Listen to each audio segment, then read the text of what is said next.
First gear selected. Green flag at the back. We wait for the lights to change green. They go green. Will Fogarty make it again? No, he doesn't. Look at that. More smoke from Keeley. Keeley's right off the line again. Can Fogarty hold it? Kaczynski drops in. Can Fogarty slipstream him on the line? Yes! Yes! It's going to be Fogarty over the line. Fogarty wins. Hey up everyone. Today I'm going to talk about superbikes, a category of bikes loved by many bikers. Although some would call the early Vincents and Brough Superiors superbikes, and say that MV Agusta and Gilera made bikes that were effectively superbikes in the late 60s and early 70s. The term really began to be used more when the new high-performance machines coming out of Japan hit the market later in the 70s. It was these bikes that made superbikes accessible to the masses. Buying a Vincent, Brough, MV Agusta or the like was a far-off dream for most people. The Japanese superbikes were affordable for the ordinary working folks. Through the 80s and 90s, there were many evolutions in the world of superbikes. We got better engines, frames, suspension and brakes to reach what I would call the golden era of superbikes at the end of the 90s and early 2000s. This was a period when motorcycle racing was at the peak of its popularity. During those years, the dream of owning these sport bikes became reality for many people. This is the era that coined the phrase, "Who wins on Sunday sells on Monday." If you stick around to the end, there's some vintage footage of the 1998 season. Although we had seen many race replicas before, it was the start of the World Superbike season in 1988 that meant the manufacturers were forced to build homologated race bikes for inclusion in their production ranges. Although these race homologated specials were expensive and out of the reach for many people, they spawned a whole era of bikes based on the race bikes of the time. An RC30 might not be affordable, but a VFR 750F was. So we bought them in droves. Bikes like the FZR 750 soon grew to the new 1000cc limits, and we got the X-Up and YZF 1000, the Fireblade, the ZX9R and GSXR 1000. At the same time, Ducati started winning more and more, and we began to see more of their bikes on the roads too. We were spoiled by some of the best exotic Italian machinery ever built. I mention these motorcycles because they had a few things in common. They were relatively simple, with zero electronic rider aids and a price tag that was affordable. The Japanese ones were, at least. All of these motorcycles needed experience and skill to get the most out of them. They had levels of power that were astonishing for the time, but they could be ridden even on public roads. On race tracks at track days, a good rider could pretend to be Carl Fogarty or Fred Merkel for the day and go home smiling, remembering every apex they hit and every time they had made their knee scrape the tarmac. Now don't get me wrong, these bikes could bite and were unforgiving when it came to inexperienced riders or people with more confidence and ability. They weren't meant for novice riders, but they attracted people to the racing almost as much as the riders did. By 2009, many superbikes had made serious leaps forward in power. Bikes like the Ducati 1098 with 160 horsepower and the Aprilia RSV4 capable of producing 180 horsepower came to market. And as much as I do love these bikes, this is where for me it all started to go wrong. The riders and manufacturers pushed for more and more power from their engines, and the bikes became increasingly unrideable for normal bikers. Like it or not, I am not and never will be Kenny Roberts, Casey Stoner or Barry Sheene. Without the reactions and skills of a real racer, even now, these bikes are hard to use anywhere near their full potential for most riders. Even on a track, unless you're a skilled professional racer, you're unlikely to use anywhere near all the available power. This can be demonstrated really easily, and plenty of people have. Take 10 average riders, there were actually only 8 of us. Send them around a racetrack on an R6 and then on an R1. Very few will be faster on the R1 than most circuits, regardless of what they usually ride.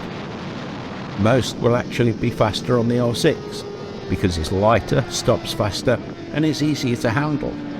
For most riders, 6 out of 8 including me in our case, the extra power of the R1 was of no benefit, even on a race circuit.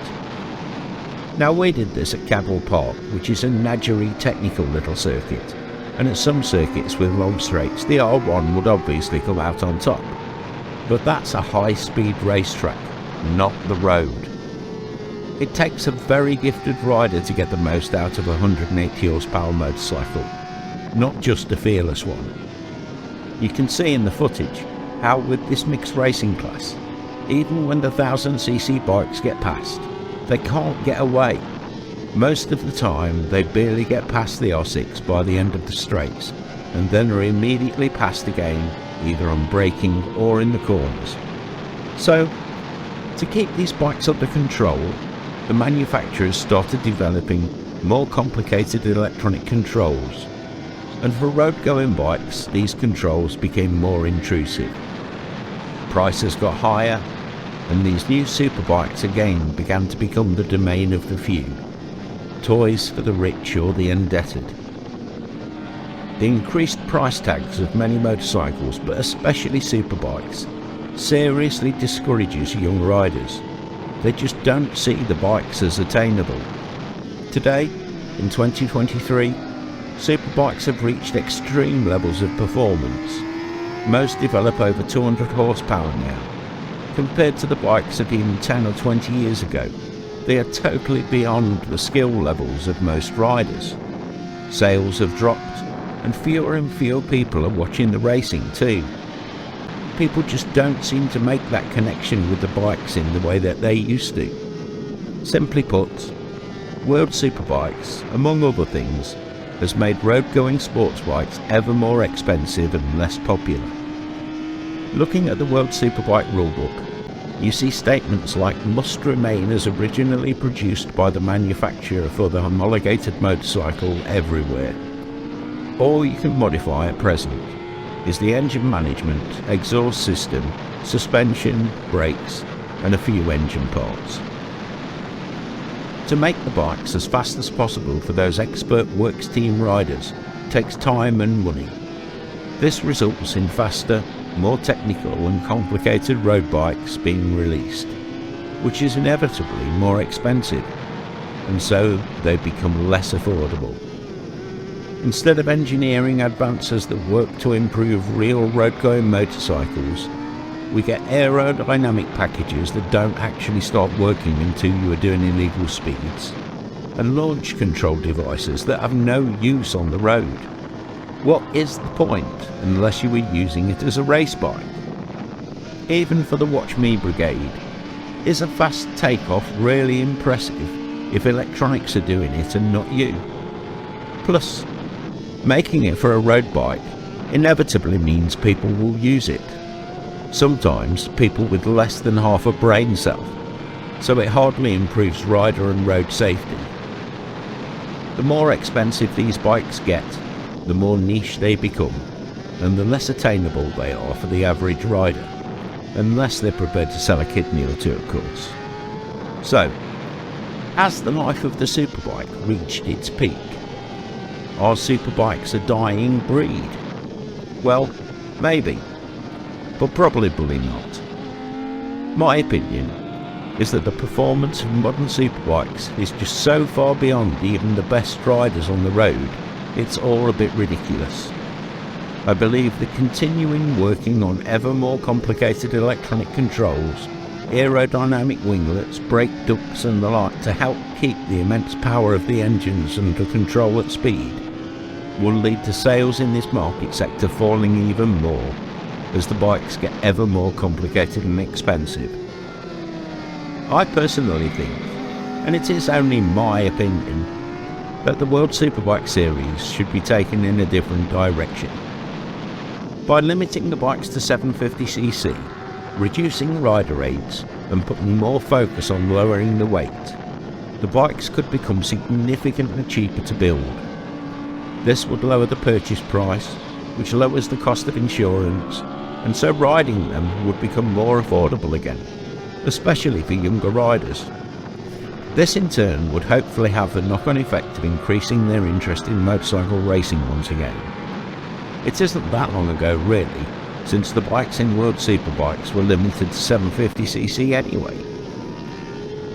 There can still be bigger bikes, as there always was, but by focusing the attention of younger riders on more affordable high-performance bikes, there would hopefully be more of them attracted to the prospect of riding motorcycles again. Do you remember how much fun it was to ride a Yamaha FZR 750, Ducati 748 or Suzuki GSXR 750? These aren't slow bikes even now, and a 750 today would also have the benefit of improved tyres, suspension and more. Yes, leave the ABS on, possibly even a quick shifter, but does anyone really want traction control or anti-wheelie devices on a bike like this? Surely it's better to actually learn the skills needed to get the most from the bikes. That was always part of the joy of owning a motorcycle, and it's something that seems to be missing all too often these days. Save all the electronics for those top-of-the-range touring and hypersports bikes that manufacturers have always made. At 750cc, the difference between different engine formats would also be much less apparent. Imagine a world where we had 750 triples, V-twins, V4s and across-the-frame 4s, all racing together. Each would have advantages on certain circuits, and I think it would make for a more exciting championship. We had exactly that not so long ago. It might also encourage more manufacturers to become involved, because their costs to enter the series would also be lower. There is, as I said, some vintage World Superbike footage to follow shortly. I hope it sparks some happy memories. Do you really want a World Superbike race series where only Ducati, KTM and the big four Japanese manufacturers can afford to race? Because that's where I see things heading right now. We have lost Suzuki from MotoGP already. Racing is becoming prohibitively more expensive and less rewarding in sales than it ever has been. There's a disconnect. We need a direct way for young riders to connect with real racers and racing again. I don't want a single brand race series like Moto2 has become. A series of races where the bikes bear no resemblance to anything I can buy other than the badge that they run. I want to see the best riders on a bike that I can touch in the showrooms or on the streets. A bike that's affordable for more riders, especially younger ones, because we need them if the industry as we know it isn't going to just die. I have to say, I think the move to more affordable modular parallel twins like the Honda Hornet, Yamaha R7 and Aprilia RS660 in the 750 class is a welcome one. They might not be everyone's cup of tea, but at least these bikes encourage young riders to make steps through the various manufacturers' ranges from bike to bike as they progress in skill as a rider. At least that's something encouraging. However, I do think the manufacturers can do more. Tell me what you think in the comments below. What would you like to see from the big manufacturers? How would you approach attracting more young people back to motorcycles? Would you like to see a different format for racing? I hope you enjoyed the video.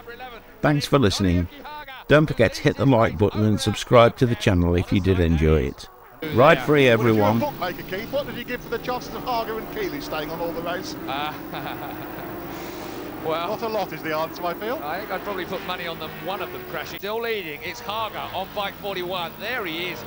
Well, like Akira Yanagawa last year, this young man is really showing us that the Japanese, having gone through the 125, 250, then the 500cc classes of Grand Prix, have come to conquer the World Superbikes as well. In third place at the moment, I have the feeling this race has not even warmed up yet. Oh, well, I open my big mouth, and as soon as I do, Harger is sideways. Dunlop torturing there, I feel. Yeah, and the front three towing away from Aaron Slight, Pete Goddard and Troy Course. I'll go in his sights, this will be interesting. Keeley, Fogarty, Harger and Slight, just like that. All close together, up the inside. Whoa, take that. If he loses the front end, he wipes out Fogarty as well. And probably Slight, I would have thought. Such confidence from Harger, because Harger, at that point, looked like he got a bit of a lead. Didn't he just? When he's coming on to the start finish, he's very quick.